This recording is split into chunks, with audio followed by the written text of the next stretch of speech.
তোমার মা কি সবজি কাটছো? হ্যাঁ গো এ না ওই পেঁপেটাও নাও কাটটা। টুলুর শরীর খারাপ, তরকারি কেটে দিও। বাবা দরদ দেখাইতেছে এইটুকুটা পেঁপে নিয়ে। তুমি আবার কি দাও গো? সেই জন্য তোমার মাংস দিয়ে গেলাম। তুমি বললা কি কি মাংস খাইতে, তখন বলছো গলা দিছো, পা দিছো, খাইয়ে আবার বদনাম করো। তুমি আবার সেদিন একটু কচু দিয়ে আসো, তাও গোড়ার কচু, তাও খাইতে পারি না। আর লোকে দিলে তোমার পছন্দ হয় না, তাই না? যাও তো দেওয়া লাগবে না, এইটা রাইট এবার যাও, তোমার দেওয়া লাগবে না, একটুখানি দিয়ে যেতে পার, খোটা দাও। অমন দিতে আসো কেন গো আমাদের বাড়ি? আমি কি তোমার কাছে চাইছি? দেবো, খাবা আবার বদনাম করবা?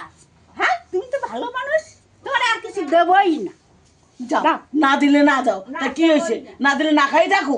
দিয়ে বলি এই না। এই তো দিল একটু পেঁপে দিয়ে স্বাদ কত, তা গলা মাংস দিছো, আমি কি বলবো? তুমি মাথা দিছো। না, তোমার আমি ভালো দিয়েছি, তুমি তাও খাই আবার বদনাম করো।